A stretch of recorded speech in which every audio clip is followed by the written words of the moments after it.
Welcome to God's Table Talk, where real life stories and testimonies of faith are brought to the table. I'm your host, Paul Eck. On this episode, I'll be talking with Richie Davis. Richie's childhood would be anything but typical.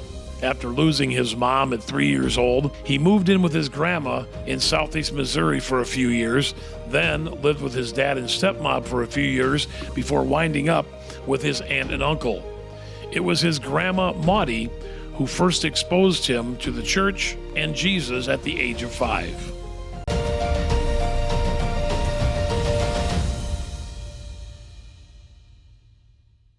All right, so tell me about your time with your Aunt Maudie. As she was my grandmother, and that was my first experience with church. She lived down in Cape, and it was a Pentecostal church, and that was my first exposure. And I believe from the earliest days, I believed. I didn't live like it, but I believed. She was the most faithful follower of Jesus that I've ever met in my 58 years. So let's talk about your life. You've had some experiences with depression. You've had injuries. It's kind of been a whirlwind of a life. Talk about. I know that you got to a point where you stopped going and stopped believing, but stopped going. What was going on in those years? Well, I was saved when I was 12 years old, but me and my family, we didn't go to church. We didn't go to church, and then when I went into high school, I didn't live like a Christian at all. Started drinking as a teenager, doing drugs, all that stuff. Married when I was 21. I have 4 kids. We went to church for a few years. And then I took a job where I traveled, and we stopped going to church, and the marriage fell apart. And I didn't go to church for 27 years. My journey was one that I flirted with being a Christian for a lot of my life. But I never read the Bible, never went to church, just prayed. And it wasn't until I got hurt in 2011 that I really started taking it seriously. It was a long journey, and yeah, I've had a lot of injuries, a lot of surgeries. I've dealt with depression and anxiety. In case y'all couldn't tell, I'm bald. That's what worry will get you, and stress, or that's what it got me. But all of that brought me closer to Jesus. And especially now at this age, when I look back on it, I tried every way but his way, and none of them worked. It's said in a lot of churches that grandparents will pray for their grandkids before they're ever born. And you talked about your grandma Maudie. She was obviously very, very strong Christian. Do you believe that she prayed for you and your protection because she wasn't around for a lot of your life? Absolutely, man. Maudie was slick. I thought, now you got to understand, I'm about 5 years old. And every summer I'd go stay a week with her. And that whole week we went to church every night. It wasn't until I smartened up that I figured out that she always planned on me coming when her church had a revival week. I thought that's what church was. You just went every night. And it was Pentecostal, so it was fun. They were very poor. My dad was born right at the end of the Depression. They were sharecroppers. They picked cotton for a living. There was 9 kids, and it was a hard life. Like I told you, my mom's the youngest of 15. My grandpa Rich, who I'm named after, he was a logger and, part-time farmer. And so, all of my family was just working class and trying to get to middle class. But I wouldn't trade. I wouldn't trade the way I grew up for anything. I really wouldn't. Growing up in Lesterville and in Bellevue, it was fun. I got a lot of cousins, a lot of family, and we're close, especially on my mother's side. Uh, we still, one of my best friends is my cousin Johnny. I just lost my cousin David, who was like a brother to me. I mean, we shared the same bedroom all through my high school years, and then we lived together when I got divorced the first time. So, I mean, we were just really tight. David was the best. He was big, just a big brother to me. I got to see him get saved before he passed. That was really important to me. We had some good talks about it, and him going through his cancer is still to this day the bravest thing I've ever seen anybody go through. It was a weird time. He passed away November 7th, and pretty much the majority of us in the family caught COVID. We was all together when he was passing, and we all got sick. So we still haven't had a funeral for him or a memorial or anything. So it was weird. It was different. The one thing I've found is that all the injuries, all the surgeries, and stuff like that I have had, every one of them has brought me closer to God. I'm disabled, but I wouldn't trade. I wouldn't trade. I never knew. I battled depression probably for the majority of my life. I never knew peace of mind until, I really invited Jesus into my heart and made him my God. Until then, I never knew what peace of mind was. Heard about it all my life, but and maybe thought I had it, but no, I didn't have it. So in 2011, you were working as a Boilermaker, and you were in an elevator that plummeted 50 feet, and you broke your back, broke your hip. Yeah. You have told me that you reached a low point. I mean, the lowest, perhaps the lowest point. It was probably the lowest point in my life.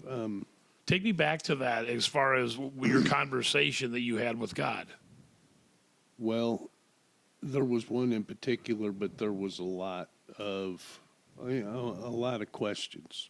I'd already been through 2 back surgeries. I've had both shoulders worked on, both wrists worked on.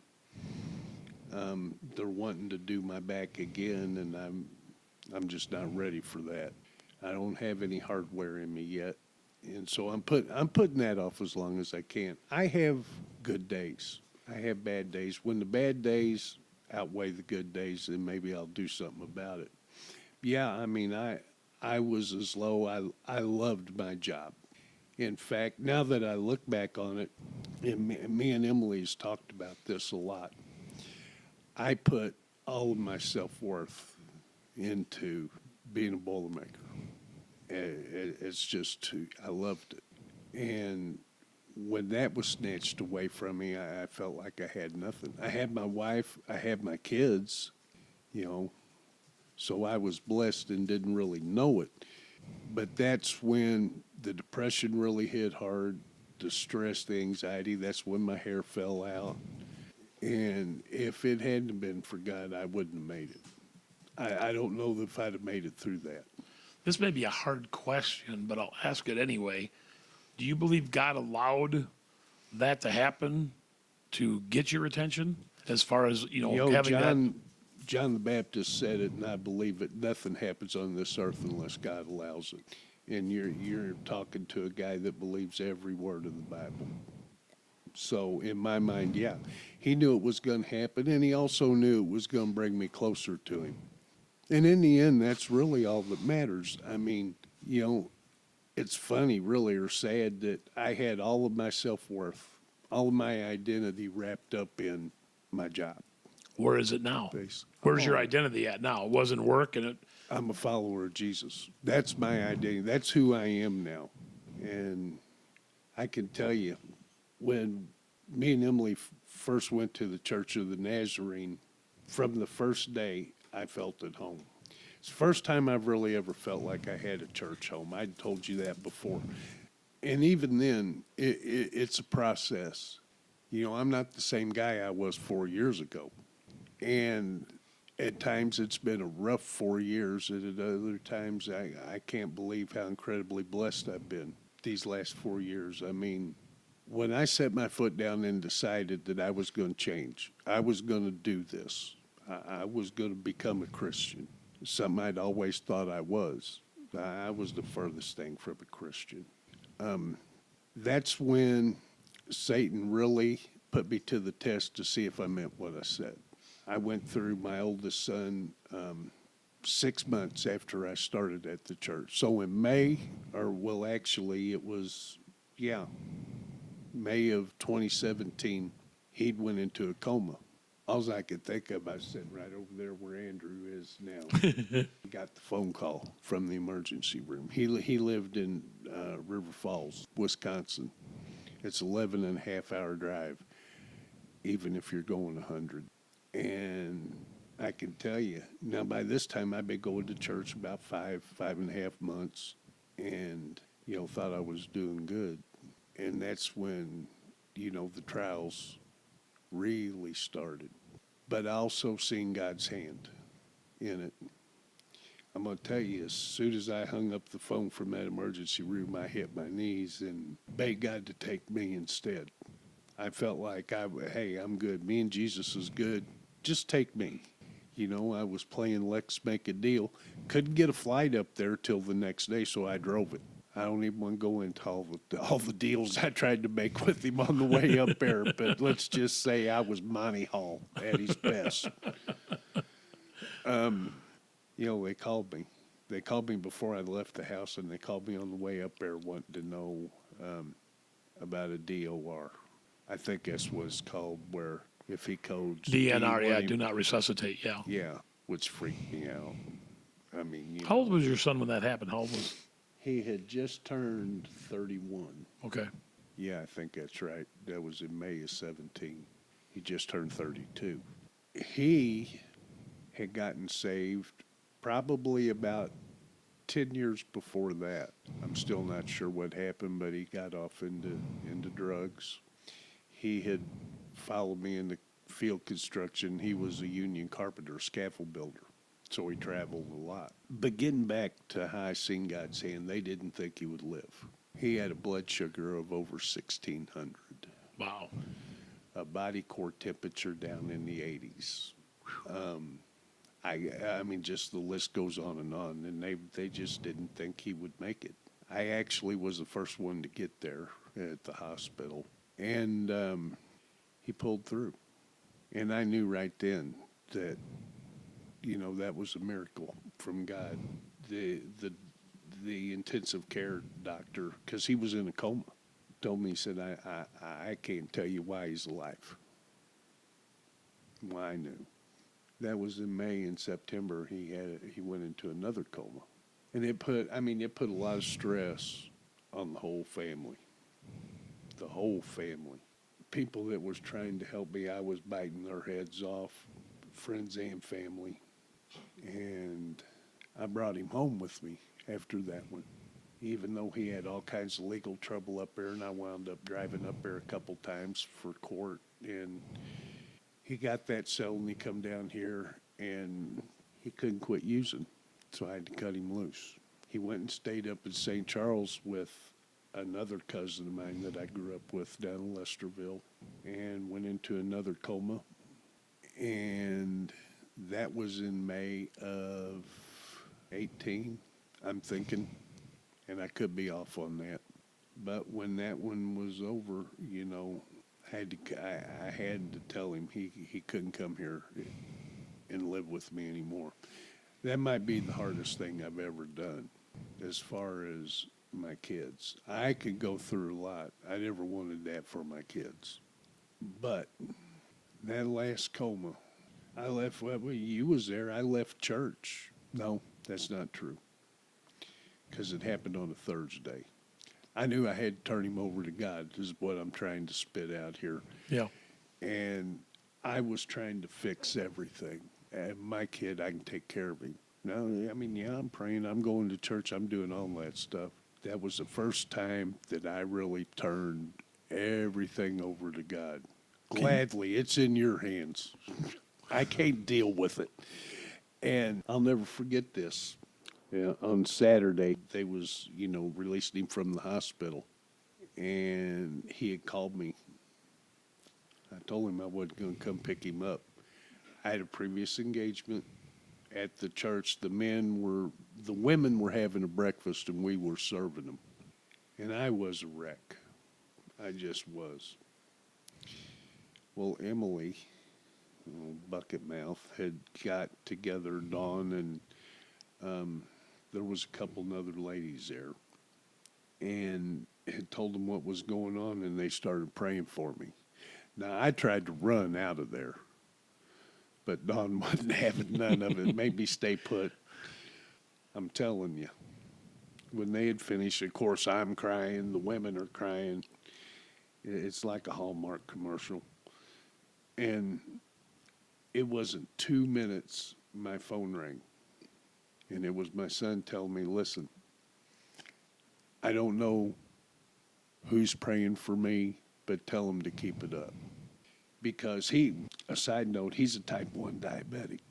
The hospital that gave him like a 3 or 4 month supply of insulin, gave him a ride home, had him set up, but he still wasn't done.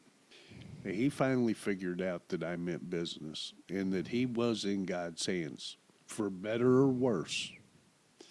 After 3 comas, I couldn't deal with it. I was ill-equipped, and I was an enabler of his. It's just like the guys we grew up with. You're the dad, you're the protector of the family. That's it. You work, you provide, you protect. You get the big piece of chicken. That's it. Well, in about a 5-year period, I had lost all that. I couldn't work. I couldn't protect. I couldn't save my son from himself. But also saw God's hand in that, because everything I went through, he showed his mercy. And he provided. He is who he says he is. I am not smart enough to explain it, more eloquently. But when you read the Bible and you figure out what you're supposed to do, how you're supposed to conduct yourself as a Christian, and you do that, yeah, there's still going to be attacks. Satan doesn't take any days off, but neither does my God. So when you really study the Bible, you figure out we're going to have trouble, but he provides. We should mention, I think on this, there is a very happy ending to your son's story. Very happy. Very happy. I'll let He you tell has been- where he's at now. He's clean. He's been clean for about a year and a half, going on 2 years. He is very devout follower of Jesus. He's trying to put his life back together. And, he still has his struggles. We're on good terms. We talk. He works.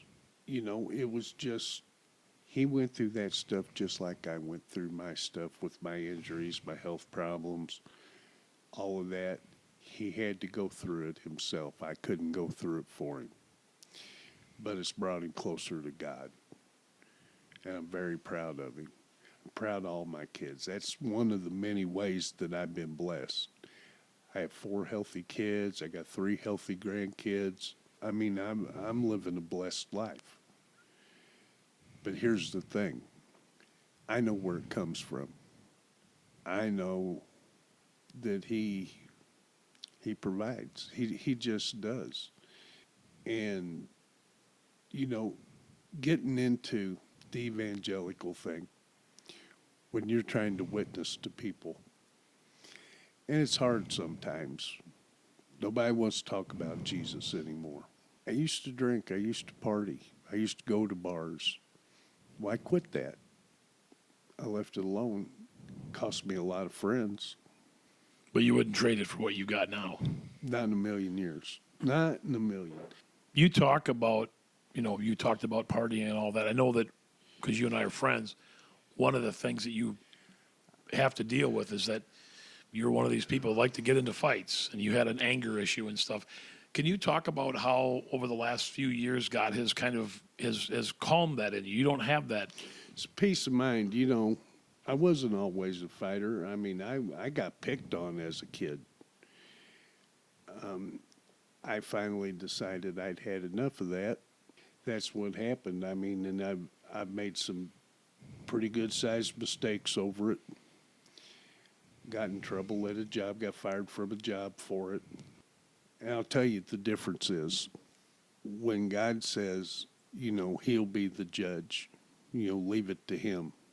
I could not tolerate a bully. I couldn't do it. And I mean, I got the scars to prove it.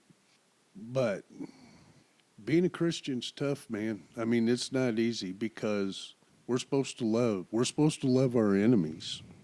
We're supposed to love our fellow man. Growing up as a man, there's just certain things that are instilled in you. Pride. God don't like pride. I used to have a big issue with it, whether it was a fist fight or just an argument. I mean, the way I look at it now, and I may be oversimplifying it, but when Jesus is talking to him about adultery and he just says, by the way, if you even think about it, you're guilty. Oh, no.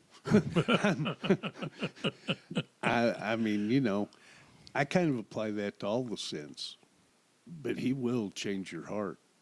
That's the one cool thing about it is, you come into this relationship with all kinds of baggage and all kinds of questions. I'm going to be honest with you. When I finally decided to get serious about it, and when I started reading the Bible, the first thing I did, and I wish I knew, and I think it was Mike Milfeld, but I can't be 100% sure. Somebody told me read the book of John. And I would give that advice to anybody. If with me, when I was going to do this, I wanted to know who Jesus was. I mean, I knew he was God in the flesh, that he died for my sins. Didn't really know who he was. So I would recommend anybody to read the book of John. It's still my favorite book in the Bible. And the more you read it, the more you love him. Because I really believe he is who he said he was. And I've had people real close to me that we've debated on this that really are kind of basically what you call an agnostic. There's something out there kind of people. Yeah, but not sure what it is. If you just take the book of John, and when they came and got Jesus, and the whole passion thing, what he went through for us, and the men all scattered. He first appeared to some women before he appeared to them. It took a little coaxing to get the men back. Now you read that. If that was me, I'm sure I'd have tried to make up a lie. That the women didn't find him first. They let the women go out, and they hid. It may sound weird. That's the first thing I took of that story. This must be true because nobody would tell that on themselves. I mean, you look like a coward. And I mean, you find out when you read further in the Bible, he revealed himself to over 500 people. There was all kinds of accounts of him resurrected. I can't remember if it was the 80s or 90s, but there was kind of an argument that they didn't really even think Jesus existed. Yeah. That he was made up. But when you start studying it, and there's plenty out there to study, I mean, there's just so much evidence. But we're not supposed to concern ourselves with that. It's by faith. And you got to have the faith of a child. Sometimes it's still hard to wrap your head around that what he went through for us. I mean, if you've ever heard medical accounts of the crucifixion or the beating he took before it, it just blows my mind. And he did that for us. It all makes sense to me. It just does. It's a better explanation than evolution, the Big Bang, or whatever's in vogue now that they're preaching. To me, it's the one that rings true. You mentioned the women that were the first ones to see him after he rose from the dead. I want to talk about Emily and what role does Emily, your wife, play in your life and in your walk, primarily in your walk? A big part. She's the brains of the operation. I mean, let's just be honest. Emily loves the Lord, I'll tell you that, and I love that about her. She's a strong woman of faith because, we very easily could have split up over the deal with my son.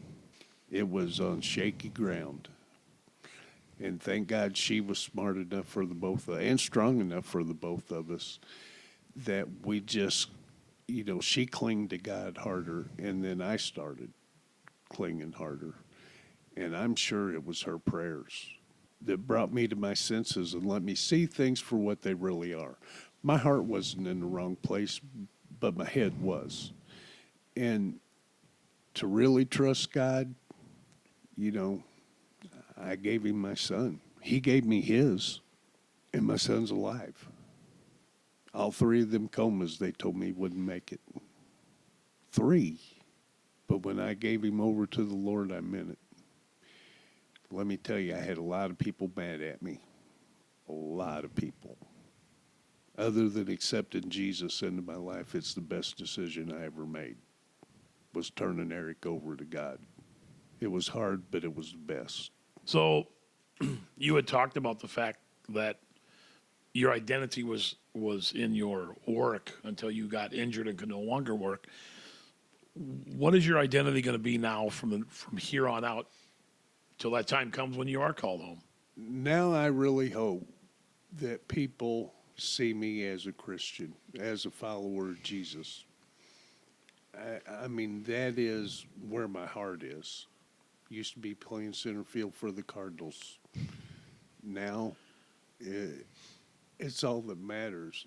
I don't watch TV. I don't watch the news. I don't go to movies. You know me, and you've been to a few concerts. I really don't even listen to any music anymore except worship music. Yeah, it's a drastic change. And I have changed. I'm not the same person I was. And I've never talked to anybody that's a Christian that is. I'm not that old man. God makes me want to be a better person. Having the Holy Spirit, it will change your life. And I would tell anybody, if you don't believe me, just try it. Because I guess because it changes your heart. You put things into perspective. I mean, God has blessed me, even though I'm not working, that I have a good income. Even though I don't deserve it, I have a loving wife and kids and grandkids and family. Being a Boilermaker was a blessing for me. I loved my job. I really did. A lot of Boilermakers wind up divorced, on drugs and all that. I had the perfect wife for my job. I leave home. Emily didn't have to worry about me, and I didn't have to worry about her. And we made it work. I could look back on, we've been together 21 years. I can look back and see where God had a hand in it the whole time. And he allowed me to go through some stuff, and it was rough, but I like the end result. I like who I am better now than back before I ever got hurt. Would Grandma Maudie approve? Oh, absolutely. Absolutely. I wished everybody could have met her. Mike Milfeld reminds me so much of her. It just does. When you meet somebody that truly loves the Lord, it's a cool thing. For me, it's a cool thing, and she did. Anybody you ever met, if you talk to her for 5 minutes, she's going to tell you about Jesus. That's just the way it was. We all accepted it. Being where I am now, though, I understand it because, I'm 58 now. It goes by in a blink, and then we're looking at eternity. That's all that matters. That's all that really matters. It makes sense to me. I mean, when you're growing up and you're a kid or a young man or whatever, and you're wondering what this thing's all about. Now I kind of know. I do know that we're put here, and we're put here to serve God. That's what we're put here for. And even though the Bible tells us very few's going to make it, you got to feel like when you get there, when you get to where I am now, and you wonder why. Come on, let's be real. You look at our society today, the whole world, not just the United States, the whole world is in such a push against it. For why? I'll admit it, when I was younger, even though I believed, I didn't have much to do with church folks. I just did. I didn't believe most of them. But now, having my eyes opened, I know there's people out there that know me from my old life. I hear from them all the time. They don't believe me. They just don't. But that's okay. People hear with their eyes first. And if I'm living the way I'm supposed to be living, eventually they'll believe. And I would wish this for everybody. For everybody. Because it does make such a difference in your outlook on life. Think about it. Jesus gave us 2 commandments. Love God, love your neighbor. You do that, you fulfill the law. Where's the wrong in that? There is no wrong in it. Truth is, there is no wrong in it. That's just the way it is. And if you live your life and you do that, Jesus said you're going to be good. So, for me, the choice is simple. The choice is simple. The funny thing, I have a little bit of OCD in me, and not the good kind. I used to be able to tell you almost any sports statistic you wanted to know, or pop culture thing. Love to play trivia. We just talked about that. I couldn't tell you a Bible verse. I knew John 3:16, and that's just because I like Stone Cold Steve Austin. But there's a problem with that. If you're going to be a Christian, there's a problem with it. So it will change you in a lot of ways. Now, I don't even watch sports, and I read my Bible. And, Jesus said they're going to hate. He basically said haters going to hate, but they hated him first. So that's the way it is. That's just the way it is. That's God's design. But when they're hating, I know I'm on the right track. You have heard that it was said, love your neighbor and hate your enemy. But I tell you, love your enemies and pray for those who persecute you, that you may be children of your Father in heaven. He causes his sun to rise on the evil and the good, and sends rain on the righteous and the unrighteous. If you love those who love you, what reward will you get? Are not even the tax collectors doing that? And if you greet only your own people, what are you doing more than others? Do not even pagans do that? Be perfect, therefore, as your heavenly Father is perfect.